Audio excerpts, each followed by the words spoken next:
What's up, everybody? This is Paul Tamayo for Kotaku.com, and today I'm joined by the one and only Ethan Gatch. and we didn't do that before with the mics muted. And today we're playing Destiny 2's Season of Dawn, which you've been playing a little bit of, right? Yeah, it's a new dawn in the Destiny 2 universe. That's right. They call you the Teflon Dawn because you know how to get it done. All right, I'm gonna stop. But what is this? As someone who's just now getting back into Destiny.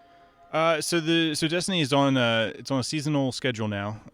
Every like 100-ish days, new content drops, and as opposed to doing massive DLC drops a couple times a year.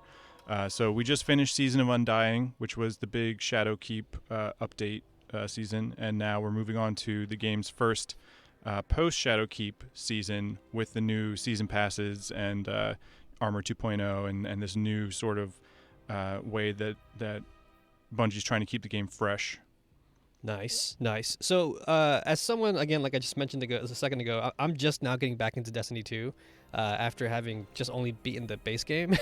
Where do you start? How do you do this? Well, see, that's the thing. It's like, I don't even know anymore because I haven't started in so long. Like, it used to be, you'd start your alt characters and you would just work through the content until you got your level up, and you would just swap armor from your main and kind of like you're just trying to get to the end game content. But now with the new free-to-play base edition and everything being, all these planets all at once unlocked, it's really kind of you gotta.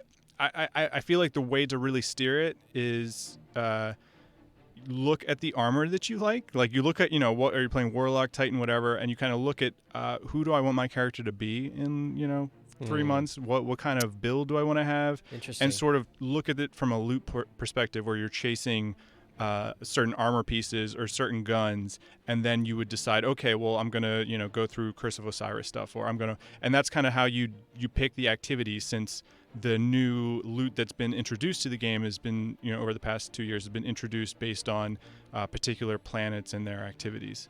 Got you. So you really, go on the internet, Yeah. and start going through some wikis and be like, all right, this is what I want to pursue, and then through the act of doing that, you'll get used to everything, and you'll start to see like, oh well, there's these other missions over here, I could try and do these, or I want to try and get into this raid, and so and I feel like that's a good branching off point, because otherwise it's just completely. It's like, where do you start? Yeah, that was my first hour of trying to get back into Destiny. Was like, where do I go? What's this quest tab? And you're right. I just have a laptop open next to me the entire time while I scroll through forum threads and stuff. But yeah, we're gonna jump right into something here on Mercury, I'm assuming. Yeah. So the Season of Dawn is focused on Mercury. It's focused on Osiris, the exiled warlock. He's back, and he needs you to help him with some time travel stuff, because he's got this time travel gizmo on Mercury, and the baddies are trying to take it over and mess with time. Love time travel. So Mercury has been here, and Curse of Osiris expansion back in 2018. People spent a lot of time here, but now we have this new Sundial Spire location, which is where Osiris hangs out and gives you his quest. And we've got, if you buy the season pass, you get access to this new Sundial Arena, which is this new 6-person multiplayer mode, where you basically go through a sort of 3 or 4 series of waves of enemies, and then you grind for this new loot that is added in this season. Gotcha. So we'll go to the Sundial Spire, and we'll just we'll show you this new location and where Osiris is hanging out, and then show you some of the new. It's interesting.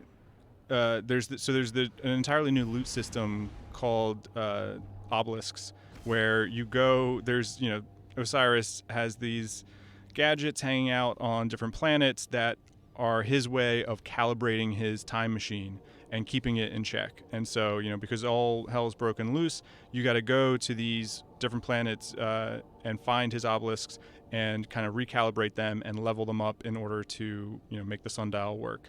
But in the process of doing that, each one of these obelisks will give you access to different guns that will then drop in the sundial mode.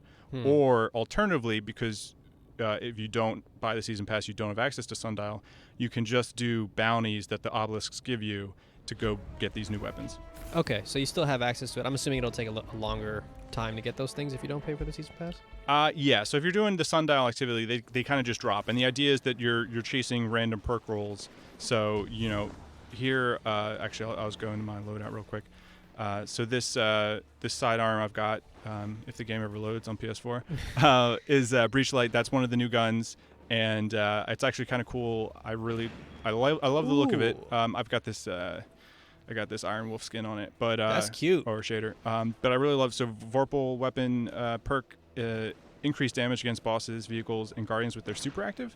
So this is really fun for PvP when someone activates their super and is bearing down on you. And assuming it's not like a Titan that's just going to ground stomp you, you can actually you get a really good chance of killing them with this because it does bonus damage when their super is up, which is always fun. You love to kill someone. Oh yeah. When they think they're about to tear you apart. Just cut them off.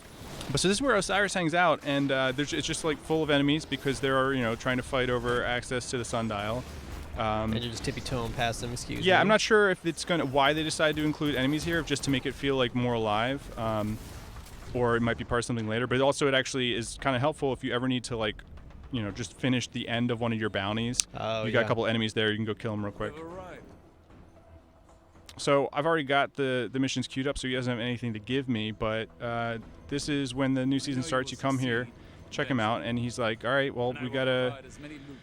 You get this strange object that you're trying to fix, and we wrote a post about this on the website about Saint 14, who is this Guardian Titan that the game has been talking about for a while, who has been lost in the Infinite Forest when he came looking for Osiris, and now Osiris is trying to see if there's investigate basically what's going on, because with time travel anything's possible. So there's this idea that he's kind of stuck in this endless loop, and maybe there's a way to get him out, or at least visit him in one of those alternate timelines.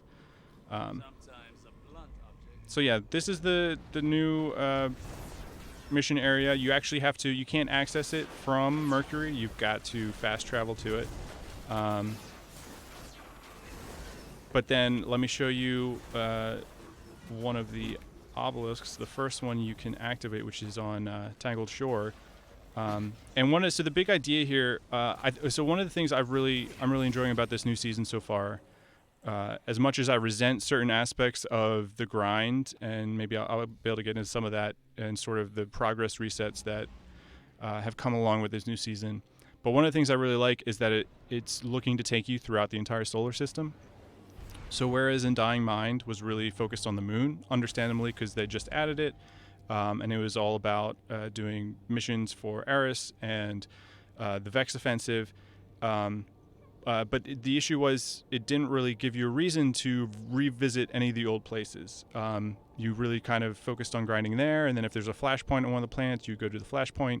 But this season with the obelisks, not only is there a reason to go to these new planets to activate them, get their bounties, and start leveling them up, but it also helps feed into the season pass, where season pass, for anyone who doesn't know, is a series of in-game rewards that you collect every time you level it up. One level requires 100,000 experience points, but the quickest way to do that is to do bounties.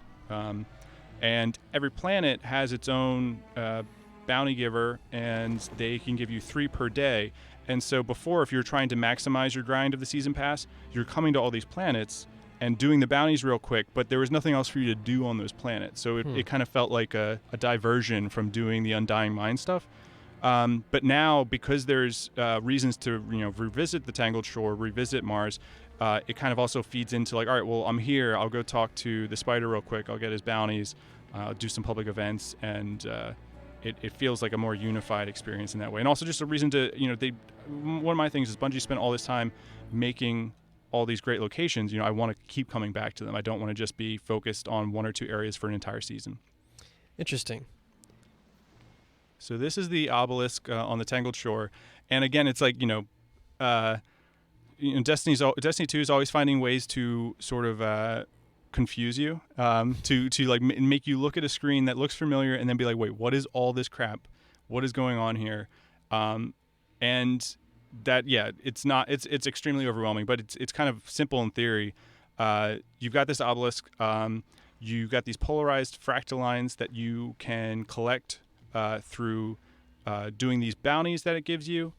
You can also collect them by doing the sundial, and what those do is just like any other bounty giver, you can use it to level your faction up, your reputation up with the obelisk.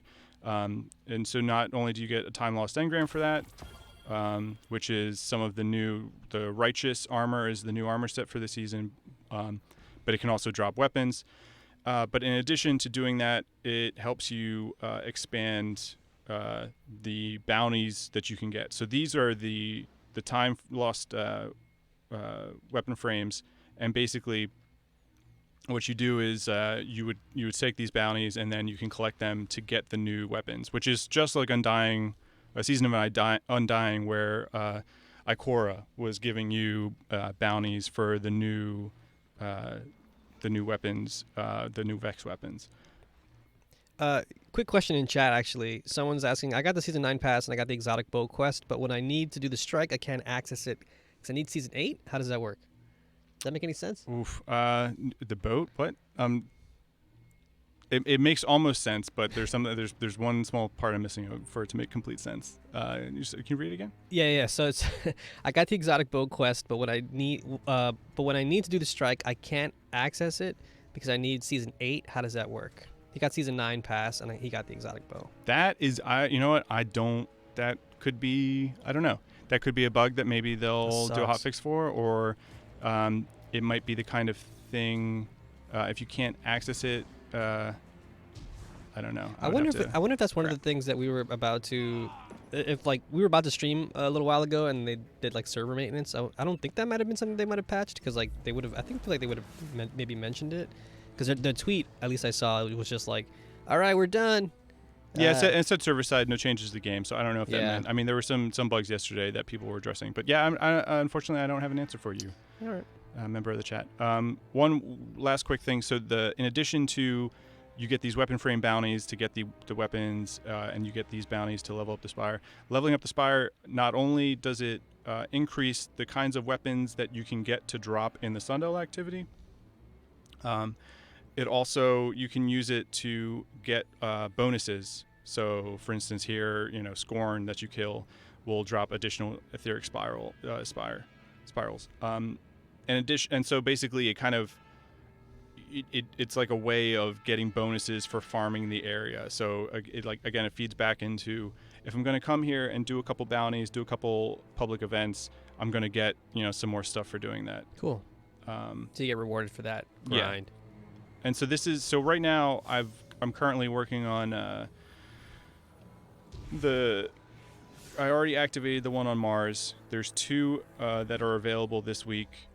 And then in the coming weeks, presumably they're going to become available on the other planets as well. So the other one right now is on Mars,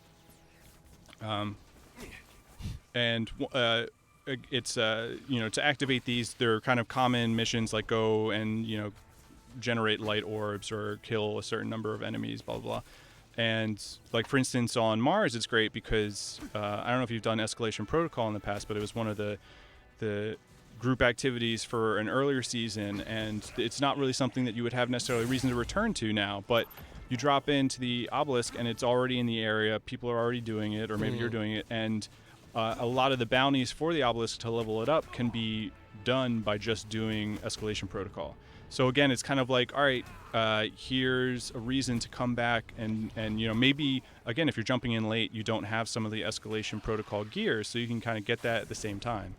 And so I think it's insofar as trying to maximize or stretch out the seasonal grind, I think it does a really good job of trying to make the range of activities you can do as diverse as possible. That's cool. What do you want to see? Should we do the sundial? Should we do work on a bounty? Let's I'm curious about the sundial actually. Okay, yeah, that's you gotta pay for it, but also I don't know, I'm always in the camp of, I'm not a big fan of Destiny 2's Eververse shop. It's a microtransaction shop, but I'm always happy to pay for new seasons, pay for new content. I want to get pay for the activity and then run that and get the loot that way. So I'm always and the Sundial is fun, and it's the kind of thing if you're gonna, if you're just getting into Destiny, hold off, and there's a million other things, pieces of content, stuff you can get through first to see if you get really into it that deep. But obviously, if you were, played Undying, Season of the Undying for any length of time, I think it's totally worth, Destiny 2 is one of those things you can hop back in for even just 2 weeks and play, 20, 30 hours. Yeah.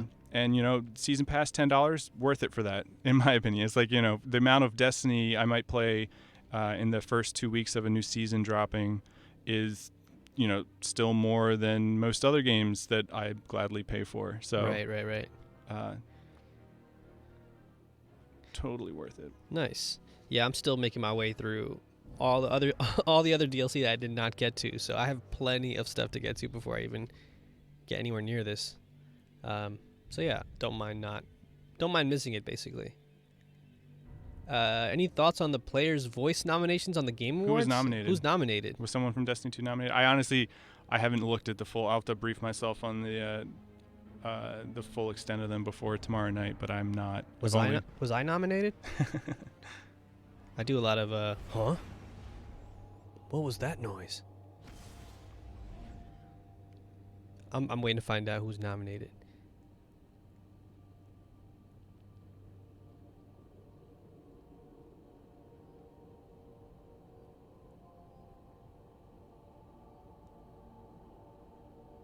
Wait, what? On day 3, T's Death Stranding?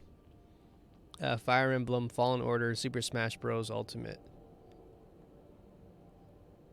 I didn't think Fallen Order was included for anything because it came out too late, but I could be wrong. Oh, yeah. Isn't there like a cutoff date? That's weird.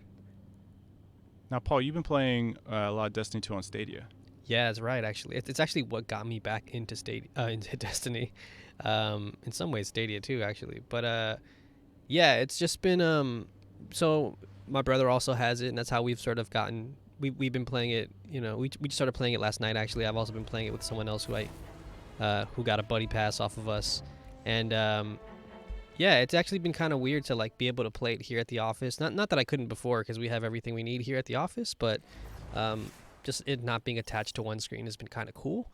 But there also is like the whole cross save thing. I do also own Destiny 2 on PC and PS4, so it's like not like my options were super limited to begin with, but yeah, I've just started slowly getting into all the stuff that I missed, and I've missed a ton, so I have a lot of like catching up to do. But yeah, to me Destiny is just like my chat room game. We just get together and we just catch up. Like, found out my brother got a new bed. I was like, that's cool. We just like played the game together. It's a good time. Okay, so this is weird. For whatever reason, it took the enemies forever to spawn in. But yeah, so this is I think there's 4 main sections to this. But so the first one is just just kill all the guys and make it into the Sundial.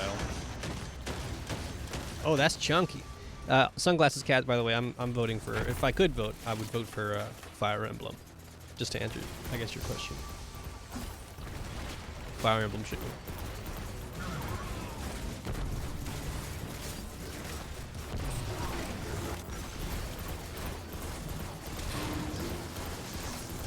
And you normally play on PS4?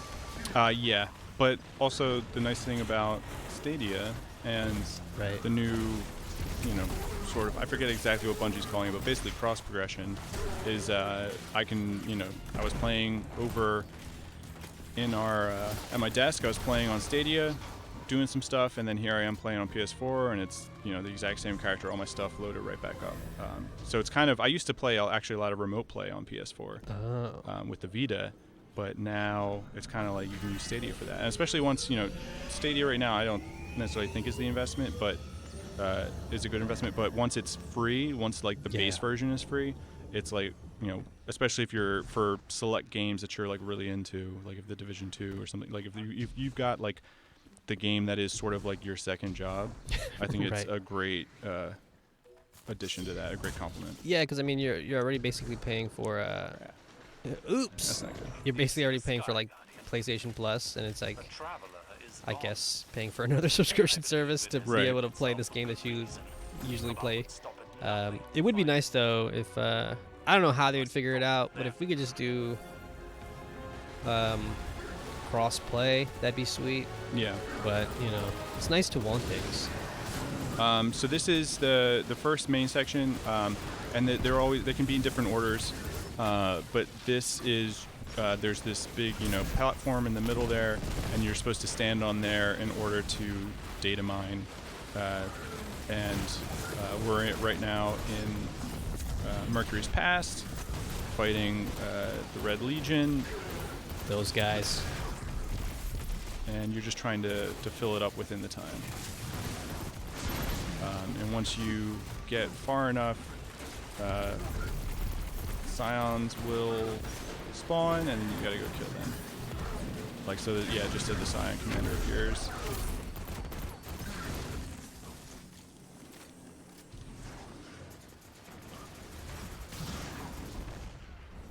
Someone might have already gotten him. But they show up, they slow your progress, you gotta go kill them, then come back. Keep fighting off enemies. As you all huddle together. Yeah. And obviously this is just kind of like the the base run through, but it's kind of like the idea is, eventually you're going to be, there's going to be harder versions of it with different modifiers, and so you're going to need to, like, once, in these first couple of weeks you've kind of learned the activity, you'll have to really think about how to optimize and take on roles. So there's, so for this, and you just keep repeating, just keep data mining, people split up, go to different ones. Oh man, you're solo dolo in this one. Yeah, I'm slowly gonna die. I've seen some people complain that this is sort of like just feels like a reskin of Menagerie. There's definitely, so far it's not, there's nothing really new in terms of like encounters and mechanics. It's sort of just a remix of stuff, but it's fun because it has a good balance in terms of how long each section of the activity takes. You're kind of bouncing through them, and then there's little mini bosses, so it never feels like you're sort of doing the same thing over and over. It's kind of like having like a flight of beers, or like a tasting of like a bunch of ice creams. It's like there's just a bit that you keep going through, and it never feels like it kind of tricks you into not feeling like you're doing the same thing over and over. Right. And obviously I think it's some of the maps are some of the more beautiful ones. Yeah. Past Mercury has always been absolutely stunning. Oh yeah, look at all them colors.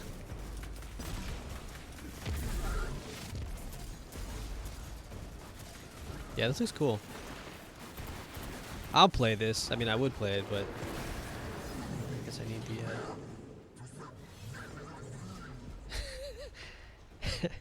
Dasking says it's like those multi-flavor buckets of popcorn. Oh yeah. Which, by the way, Christmas coming up, woo, holidays. I'm excited. Which one's your favorite? Yeah, it always changes. Who can go wrong with kettle corn? Yeah, man. I mean, it's always, the whole point is there's no one that's best. You gotta circulate through them. So you gotta rotate. Yeah. But I guess so the big question is really, do you prefer to go kettle corn into cheese, or cheese into kettle corn? You always go butter last. That's sort of like the palate cleanser. You're like, all right, give me some of the butter. I think I go kettle corn into what's the other one?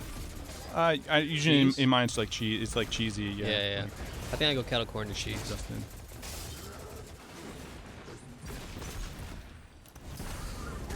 Hey yo, Fury Jordan, send me your Stadia.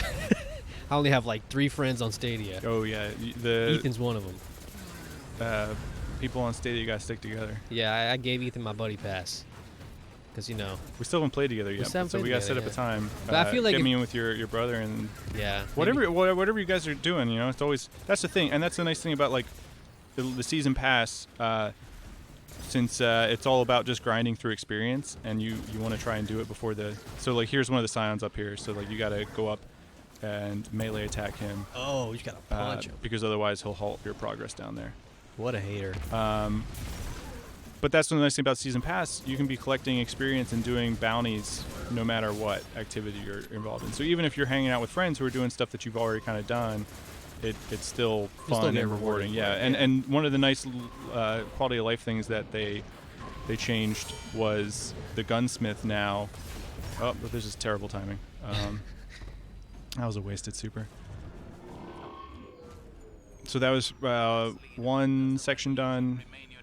You come back to the Sundial, and it's going to throw you into a different time period. You're going to do a new section. There's the beginning entrance part you guys saw. Then there's 3 different time periods, and then there's a final boss, and that's the main flow of it. But yeah, so one of the nice quality of life improvements is the gunsmith, his bounties, which are sort of like, oh, I'm supposed to go out here. It's going to kill me. Oh, you're dead. His bounties are sort of generic. They can kind of be done anywhere, as opposed to strike bounties need to be done in the strike playlist, or crucible bounties need to be done in the crucible playlist. So he now has bounties you can just buy. So after you've maxed out the weekly and the dailies, you can just keep buying new ones, and that reward you with bright dust and more XP. So whereas before you sort of max out your bounties for the day, it's now much easier to be like, okay, well, if whoever's you guys are running this story mission or this strike or whatever, then like, yeah, sure, I'll join up. I'll get some more gunsmith bounties, and I'm making progress on my artifact and the season pass. Nice. So this is this section. There's these Vex gate lords up here, and you gotta kill them to get their little orby things, which I'm sure have very specific and important names. And then you Flashy. grab the arc charge. Of course, how could I forget the arc charge? So you grab those, and you gotta drag them back here to the beginning, where there's a place for you to put them in to blow up these gate things or whatever. Nice. Whatever the Red Legion's doing up here with this stuff. So I think you gotta do that 6 times. This feels like something you would have seen in like American Gladiator or something. Yeah, and this is like this is like the sort of easy version, but you can totally see where in later weeks they're gonna start throwing more shielded enemies at you. So you're gonna have to be smarter about the new mods you're using. So what does that entail? If let's say I don't know what the heck you're talking about. Well, so the glory about, or the great thing about this is because it's a 6-person mode, there's always room for the person who doesn't really have like the good mod setup. It's like, as long as there's 2 or 3 people who are really on their shit, you'll be able to get through it. But basically it just means that like for there are certain mods you can do for certain unstoppable enemies that have certain types of shield in order to kill them quicker. Basically, there's just like, there'll be different types of enemies with different shields, and depending on which mods on your weapons you have, you'll be able to take them down quicker. So it's really just about kind of having to make sure you're paying attention to which enemy types are spawning where, just sort of in similar to the game's raid situations, so that you're not sort of wasting time just shooting whatever is closest to you. Right. And you showed because like there's a timer here, but obviously on the harder versions that it's going to be more of an issue. Whereas right now it's like it would be hard to not be able to complete this in time. And you showed a little bit of that stuff off a little while ago, where you were showing off a mod that was useful in like in the Crucible, for example, right? Yeah. Well, so that was a perk on the sidearm. There's actually here that's here I'll just die here and I can swap out. The new exotic that you start off this season with the season pass is this. It's called Symmetry, and it's a scout rifle, and it has an interesting ability where it's normally auto fire, and let's see if I can get landing precision shots. Gives you dynamic charges, and I see. those, and then you can hold down reload, to then go into this revolution mode where your shots are much slower, but they're stronger and they have better targeting, and Oh, that's awesome. they do bonus damage relative to the number of charges you had saved up. So it's actually kind of a fun. It's it kind of reminds me. Borderlands 3 just came out recently, and there most of the weapons have a secondary mode that you can put them in to either change the element or change how they fire, or like the recoil or whatever. And it kind of makes it fun, even with the same gun over and over, that you can, you can kind of switch back and forth to these different situations. And so the new Symmetry exotic kind of reminds me a lot of that sort of thinking, where instead of just, focusing on getting as many precision shots as quickly as you can, there's this new thing to be thinking about of like, okay, I've got 8-9 charges, I'll switch to this other mode to try and maximize the damage I'm outputting. And how do you switch to that mode? You just hold down the reload button? Yep. Yeah, you just hold down when you've got charges, and you'll see it'll start glowing. That's cool. Yeah, and the gun itself is just fun. It's got a nice kick to it and a decent fire rate. I'm not sure where the meta is at, but I think people are hoping that the scout rifles are more decent this season. They've been kind of out of favor recently. So this is Mercury's future. If the Red Legion are allowed to, have their way with the Sundial. This main guy, the Warden of something. I'm not going to try to pronounce that. The Warden of many consonants in a row. He has a special shield, and what happened? There's enemies that spawn that will give you these bombardment charges, and you'll, similar to. Did you do any of the Vex offensive? I don't think so, no.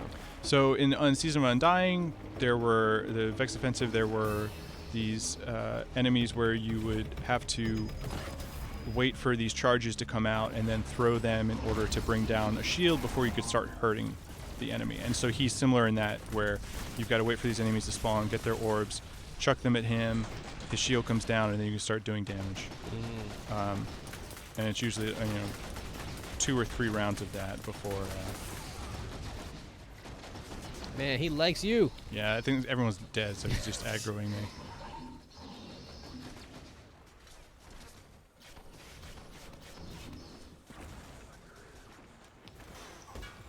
Let's pull out another primary here. Some weapons are returning this season. So the old-fashioned hand cannon's been around and is dropping again. Which is fun. I really enjoy it. It's kind of like a Wild West pistol. Oh, heck yeah. Extremely small, precision box, but it's just super satisfying to shoot. There you go. Yeah, so they did this season reworked several of the solar subclasses for each of the for Hunter, Titan, and Warlock. And so with Warlock, which is what I predominantly play, it's they're trying to lean into more like the idea of with this one in particular, the aerial class. So now when you're getting kills in the air, you'll stay in the air longer. And the idea is that you're kind of trying to add more verticality. So if, in situations where it behooves you to stay in the air, you can make sure you get as many kills as possible. You can consume your grenade for this for a new buff called, I think it's Heating Up, that will increase the amount of time you stay in the air. I haven't gotten a lot of time to play around with them, but because Solar's always been my least favorite of the Warlock subclasses, but I'm hoping maybe it's a little more interesting. They've also increased the Warlock's dash, so you can use it more quickly, which should be interesting. That's interesting.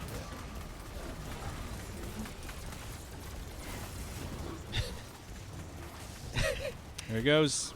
Someone clip that, please.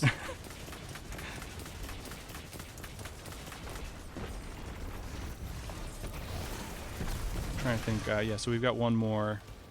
So you see like the 300 points right now. Like there's a score associated with this, and so for people who are really trying to get their score up, it'll be important to not be just dicking around like I am. I also love the like little like cymbal horn thing that happens. Oh yeah. So he's got one of the bombardment things. He just threw it, and that does like a Hammer of Dawn thing down on the guy. Shout out to my Gears of War fans out there. Still gotta play 5.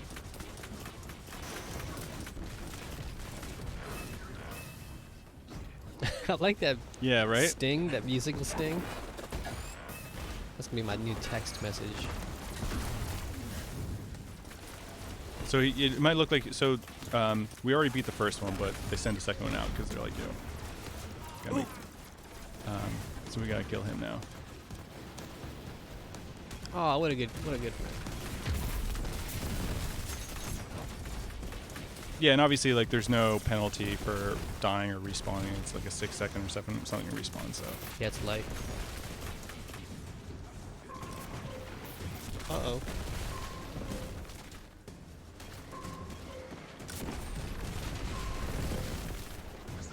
Look at all the fireworks. It's back. Nope, went right past him.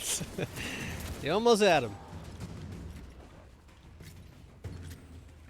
Yeah, So he's dead. That gun is pretty wild. I love it.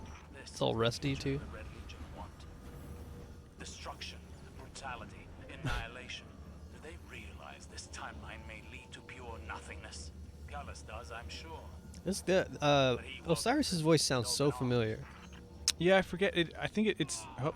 So there's one of the two ways you're most likely to die right now in Sundial is either from the drop pods that the Cabal arrive in, or also if you're dumb like me and jump around inside the Sundial, the fins up there will kill you.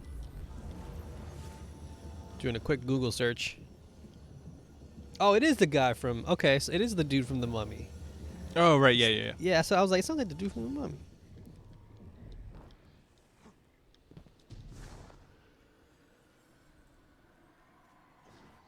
Yeah, his name is Oded Fair.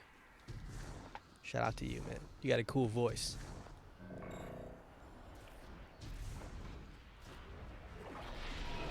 I love this nonsense. So so this week the boss is Narul, the Hollow Voice. Oh, not again. Just got smacked by the Sundial. Here we go. All right. So, and this is right now. It takes place in the future Mercury arena, which is super cool looking. I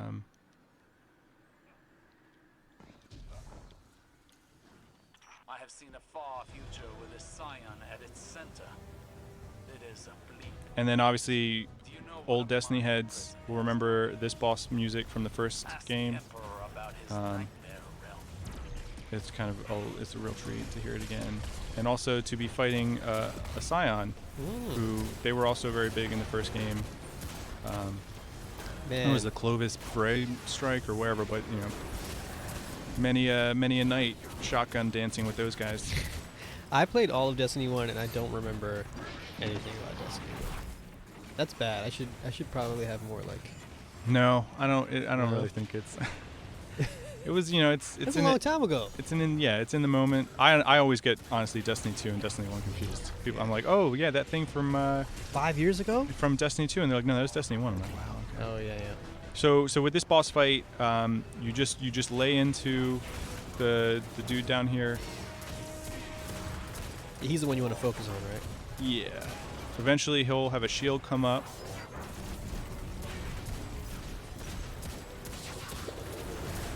And the Scion Commander will appear, and just like in the data mining portion, that's where you got to go, and you just got to melee them to bring his shield back down.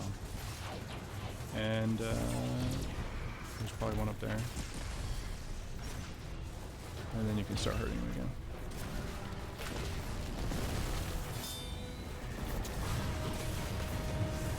Whoa. Hopefully light this guy up. Now, it's not, I just got through it real quick there, but he also has an ability where he'll lock you in one of these purple, like warp field things, and there's little weak spots on the field that you can shoot in order to break yourself out. Oh, okay. Interesting. And because otherwise, if you don't do it in time, it'll kill you automatically.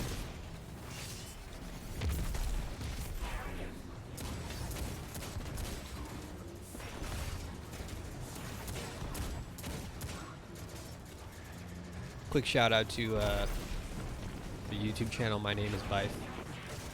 Are you familiar? No, I'm not. So that's the 4-hour lore explainer that I've been watching Oh, nice. this past week. And this dude, like, Have you been taking notes? oh, I mean, I haven't been taking notes. I haven't been that studious. I'm like a very like, it's like a filter. Whatever gets caught, whatever I catch, I'll hold on to. But yeah, Is it just Destiny 2 or Destiny 1 and 2, or I just think like he the whole does both. Destiny universe? Yeah, I think just the whole universe. And he just like does the lore. So someone's asking in chat, is the lore good? It's actually pretty fascinating. Oh yeah, no, kinda like I it a think lot. I think it's some of the my favorite out of any. Yeah, it's incredible. It's you know, it's so clever. And Destiny doesn't have like a great story, and that was one of the kind of mini scandals of the first game, where what it was, the potential narrative it was supposed to launch with was very different from what it actually did. But so here at the end of this activity, you then collect rewards as opposed to having something. You'll get these little drops, get that fractal line that you can use to level up the obelisks. But you then choose which reward you want. And so right now, because my obelisk doesn't have the rest of the guns leveled up, I can only choose from these two. But you go in and then you can look at what perk you've got there. These names too are so good.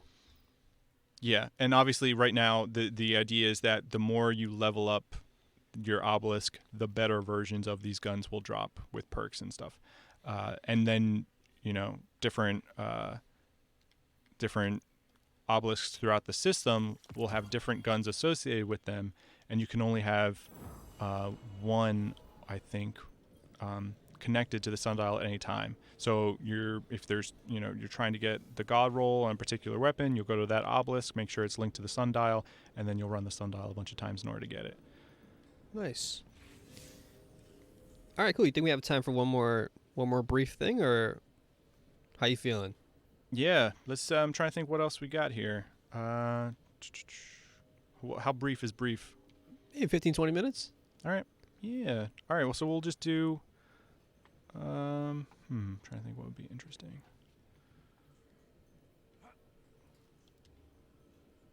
Go visit the Mars. This is making me want to play Destiny. You might actually look up. So me, a little bit of behind the scenes magic here, but me and Ethan now we share an office. So you might actually turn around and actually find me playing some Destiny 2. Don't tell you got to grind for work. Yeah, don't tell Steven. Tell him I'm working on something really important. End of your Destiny 2 grind. I'm editing videos with an Xbox One controller, Steven. In case you're listening. What was I just saying about? Oh yeah, so with the story, I think Destiny has some of the best lore. Yeah. And what that sort of means is that like the story itself is not strong or not necessarily even present, and that's not it's not like that's something I would necessarily critique Destiny for, because I think at this point it's pretty clear that that's not really the style of the game. Whereas you might think of a Mass Effect or I'm trying to think like another, or like The Witcher 3 is having like great stories and interesting worlds.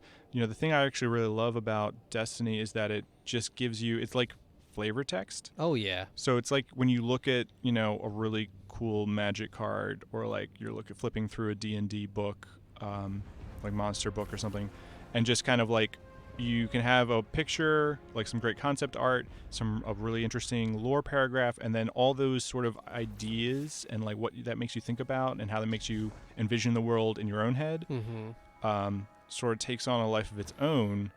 And it's more like you're exploring the art inside one of those things than you are necessarily like going through a cinematic story the way you would with a movie or something. Yeah, totally. Yeah, and my shout out to Cam, my podcast co-host. He told me like, oh yeah, get the companion app, and you can like read about the lore behind a gun or whatever. I was like, what? This is wild.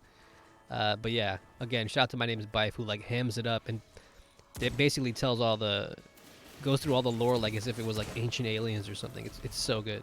Yeah, well, and that honestly, that's one of the things I kind of like about Destiny lore is this. There's this idea of the world being so old and so broken that there's a sort of unreliable narrator thing where it's like this is someone's story of the past, and so it's not even like you don't even know if it's necessarily true or it could be like colored in a certain way. So like Osiris has kind of been he's been exiled by the rest of the city, but it's like, is that because he was doing stupid stuff, or is that because the city is kind of like Got some making bad secrets, choices, or it got a seedy side, or like is there something people always suspected the Traveler of not being all that he seems. But yeah, so this is anyone who I think was it the Warmind expansion? But yeah, so people have been back to Mars for a while now, but now when you come back, there's an obelisk over here. And the first time you come, you've got to like shoot a bunch of guys to to activate it. But then once it's activated, So it wouldn't make sense for me to jump into this, right? no, I mean if you want to, it's kind of like well, what light level are you? Oh, they don't call it that anymore, but like what's your like number? 870, 880 or something like that. I'm still pretty low. What'd you say? 880 or something like that. Oh yeah, okay. Yeah, I mean that's the kind of thing. It's like you just kind of do what you want. Just like, hey, live your truth, Paul. Do what you want to do. Well, and the nice thing about you can get because so far I haven't gotten far enough into and necessarily any like big story missions. So for now, it's been just kind of it's a new thing to grind. It's a new type of bounty, and so it's the kind of thing where you would just go get your bounties and then go back to doing whatever story missions you were doing or doing whatever adventure missions. Because like right here, I've got finishing touches. I've got to run the Pyramidian strike, and I've got to get weapon enhancers, which because I have the mission active, will apparently drop during Crucible or strikes or whatever. And then the other one is the time lost weapon bounties completed, which are the bounties that you get from the weapon bounties you get from the obelisk. Okay, so maybe I will get this season pass. Yeah, and those those bounties are like one is overkill up there is just getting grenade kills. So it's the kind of thing you just like with all the bounties, you get them, you go off, you do your thing, and then you kind of like the ideal Destiny experience is to have just a ton of different bounties and a couple main quests you're working through, and maximizing your progress with a bunch of stuff all popping at once. Like, well, I just filled up those 5 bounties, just completed this mission, got this thing now. Got a couple stoves burning. Oh yeah, all about having all those ores in the fire. Irons in the fire, ores. I don't know. don't burn your ores. You gotta need those. You get it, chat. Oh, it's getting shady. Oh yeah, I'm definitely playing some Destiny later. Damn it. Any more questions from you? Any more questions in chat? It's weird, it's like because this is where Destiny 2 is at now. This is not a huge expansion. It's a season update, and it's like other games' seasonal updates.